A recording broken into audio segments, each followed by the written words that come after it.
د مؤمن یو خاص صفت دی چې دغه د زړه نری وي. په قرآن کې به ډېرو ځایونو کې الله د مؤمنانو د صفت ذکر کړی چې د هغوی د زړونه نرم وي، چې قرآن واوري د الله خبرې واوري په ژړا شي، د عذاب خبرې واوري په ژړا شي. هغه ژړا چې انسان عذاب رایت کې قیامت رایت کې په ژړا شي، او هغه ژړا چې انسان جنت رایت کې په ژړا شي چې زما ځای به کې یو که نه. هغه ژړا چې انسان د الله سبحانه وتعالی کلام واوري الله ته یو شوق پیدا شي دی په ژړا شي. دا اوچته ژړا ده او دا د مؤمنانو خاص صفت دی. الله سبحانه وتعالی د پیغمبرانو د صفت ذکر کړی، د پیغمبرانو چې هغوی کله د الله کلام واوري نو جاړي. ځکه الله په قرآن کې وایي اذا تتلى عليهم آيات الرحمن خروا سجدا وبكيا. الله وی کله چې په مخ کې د رحمان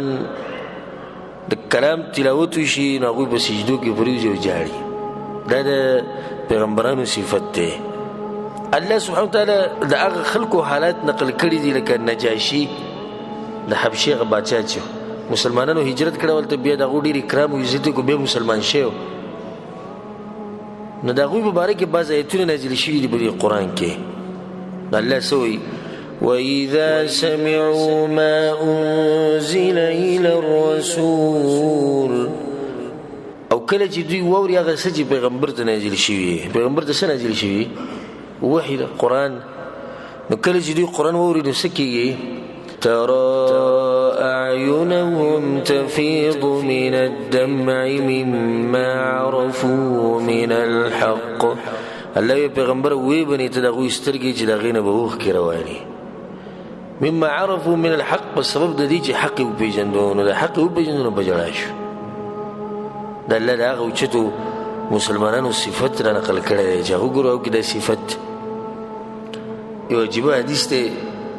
لکه موږ خو د پیغمبرانو خبره وکړه، د نیکانو خلکو وکړه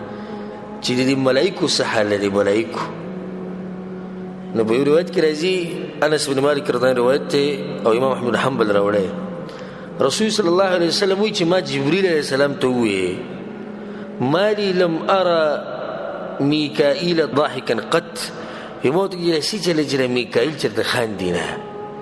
په ملایکو کې یو ملک ته د هغه څه نوم دی؟ میکائیل. وی ما ته وی چې ما ضحک میکائیل منذ خلقت النار، د کوم ورځې نه چې الله جهنم پیدا کړی میکائیل نه خاندي. الله اکبر. دا ګورې هغه اوچت مخلوق ته چې الله په قرآن کې دوی تزکیه کړې ده او تذکیره یې کړې ده چې دا هغه مخلوق دی چې زما نافرماني الله وی دوی نه کوي، او چې څه ورته زه یم هغه دوی کوي. هغه مخلوق چې کله نه خبر شوی دی چې جهنم پیدا شوی دی نو هغه چې د خندلي دا د ملایکو حال ده. دا اوچت اوچت مخلوقات او دا اوچت اوچت انسانان جاړي، خو موږ له په موږ چې د قرآن او حدیث اثر ونه کړو دا به چې بس موږ پته نشته چې کومه درجه کې یا خو موږ په ځان باندې ډېر یقین یا به زموږ په د ایمان باندې په د خپل ایمان به زموږ ډېر یقین چې دا ایمان به موږ 100% جنت ته رسوي. انس رضی الله عنه خطب رسول الله صلی الله علیه وسلم خطبه ما سمعت مثلها قط. رسول صلی الله علیه وسلم پر خطبه وکړه، خو دې خطبه وکړه چې ما دې خطبه د رسول صلی الله علیه وسلم نه اورېدلې، نو ما عجیبه خطبه وکړه. فقال بیا په اخر کې دوی لو تعلمون ما اعلم، کچره تاسو ته خبرې معلومه وي کومې چې ما ته معلومې دي، لضحکتم قلیلا ولبکیتم کثیرا، تاسو به ډېر زیات ژړلی وې او خنداګانې به م لږې کړی وې. فغطى اصحاب رسول الله صلی الله علیه وسلم وجوههم، د رسول صلی الله علیه وسلم ملګرو د صادرې په خپلو مخونو باندې راواچولې، دا مخونه یې پټ کړي، ولهم خنین، او د دې ژړاګانو د اوازونه راوتو بار ته، هغه د زارۍ هغه او د ژړا هغه اوازونه راځي، هغه شان اوازونه دوی راوتو، مخونه یې پټ کړي په صادرو کې، د خطبې نه متاثره شو. دا مؤمنان دي، بس صالحان خلک نیکان خلک زموږ سلفونه شپې ورځ به یې ژړل، او چې چا به یې تپوس وکړو ته ولې ژاړې نو ژاړم د یېرې نه، داسې نه چې الله مې د ګناه په ځای کې وینني، داسې نه چې الله مې د ګناه په ځای کې وینني، نو بیا به ورسره زه میلاو شم او که ما ته چېرته ووایي چې زه درته په غضب کې یم زه لرې کېږي زما د مخې نه، نو زه به څه یم الله ته. تاسو دا سوچ کړئ تاسو الله سره میلاو شئ په څه حالات کې به الله به زموږ نه خفه وي، الله به راځي چې د سوچ هم کړی دی چې یو سړی والعیاذ بالله د الله سره میلاو شي او الله ترې خفه وي، او الله ته به غضب کې ورته وایي چې ورکې زما د مخې نه دا د آخرت کې ویلی شي ده به څه حال چې دا سوچ هم کړی الله سبحانه وتعالی دې د آخرت دا سوچ او فکر د الله زموږ په زړونو کې پیدا کړي. امام سفیان رحمه الله ډېر به ژړل نو چا ورته وویل هسې ته به ژړا شي داسې مجلس کې به ناست به ژړا به شو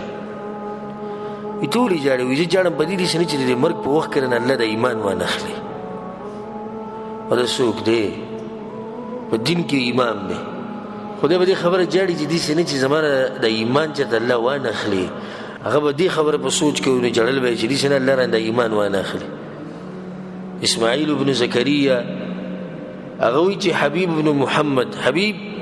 دا د اسماعیل د ده ګاونډي و وایي ما به سهار ماښام د ده ژړاګانې په خپل کور کې اورېدې ژړل به یې ډېر نو ما یې ورځ د دې وړو نه یې تپوس وکړو د دې کور والا ما تپوس وکړو چې ګوره د څه مسله ده دی ډېر ژاړي وایي ما ورته چې ما شأنه یبکي اذا امسا ویبکي اذا اصبح سهار هم دی ژاړي شپې هم نه ژاړي د اسماعیل څه چل دی دله څه چل دی دا ښځې ورته وی یریږي په الله مې قسم وي دی یریږي څه نه وی په الله مې قسم یریږي ما ته وایي پته ده چې سحر شي ما ته وایي چې کیدای شي د ماښام په ماره نه شي دا خو به زه الله ته مخامخ کېږم او وی ماښام چې شي دی په ژړا شي چې کیدای شي سحر را نه شي دا خو به زه الله ته مخامخ کېږم ویم بس ټول ژوند دا غریب په دې کې تېر شو او یو ورځ لاړ الله سره ملاقات وکړو مخامخ شو خو د دې نه یېرېدو چې زه به الله ته مخامخ کېږم موږ چې دا سوچ کړی چې کیدای شي سحر له موږ به د دنیا کې نه یو الله سره د مخامخ کېدو نمبر یې زموږ یا کیدای شي نن د شپې زموږ نمبر کیدای شي لږ څه بعد الله سره مخامخ کېدو نمبر یې زما او ستا کیدای شي که نه شي کېدی نو بیا ولې نه یېرېږئ تاسو. عطا السلیمي البصري هغه به ډېر ژړل الله د یېرې نه د یو امام تېر شوی نو چا ورته ما هذا الحزن وي دا ته څه کې دا غم او دا ژړاګانې په مخې ته ژاړي هغه ورته الموت فی عنقي مرګ راته په غاړه دی یعنې مرګ به راځي او دویمه دا چې والقبر بیتي او قبر مې کوم ځای کې دی کور مې دغه قبر دی وفي القيامة موقفي او د قیامت په ورځ به ودرېږم الله ته او په پول صراط د جهنم په دې پول باندې زما لار ده لا ادري ما يصنع بي ما ته پته نشي چې څه به کېږي نو ژاړم به نه مرګ مې په غاړه دی او قبر مې کور دی په قیامت کې ودرېده دي د جهنم په پول باندې اوړېده دي او ما ته پته نشي چې کېږي به ما سره څه نو زه به وژاړم نه بس خلک ته غلي شو دا خبره خو سوچ خبره. سعد ابن الاخرم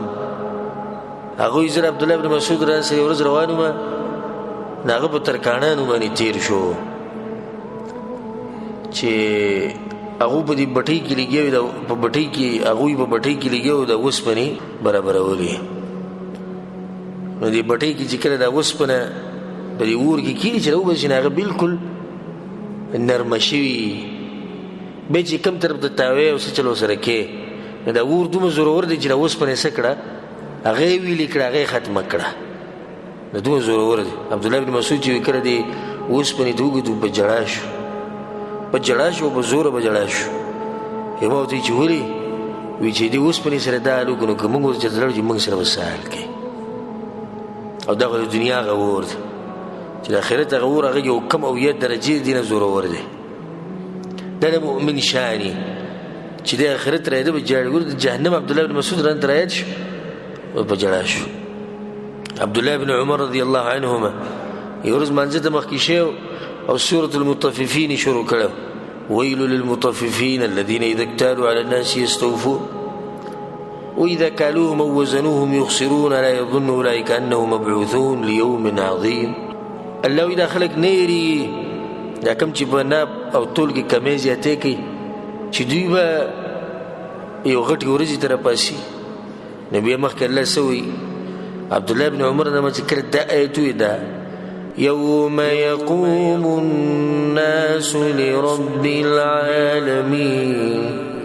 وی هغه ورځ چې خلک به رب العالمین ته ودرېږي نو بس عبدالله بن عمر په ژړا شو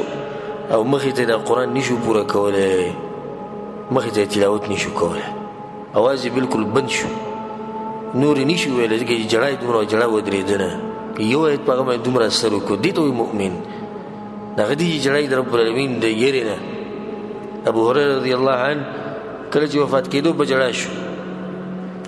خوا کې ورسره کسان ناست وو زن کدن کې دته وی ته ولې جاړې هغه وایي اما اني لا ابکي على دنیاکم زه ګورې ستاسو به دنیا پسې نه جاړم ستاسو به دنیا پسې خو زه جاړم په دې چې سفر ډېر اوږد دی او سامان توخه راسره لګا ده سفر چې اوس په کوم سفر روان یم ډېر اوږد دی او ما سره سامان لږ دی اوس په جړا شو الله اکبر چې ابو هريره سره سامان کم وي نو زما سره څه سامان دي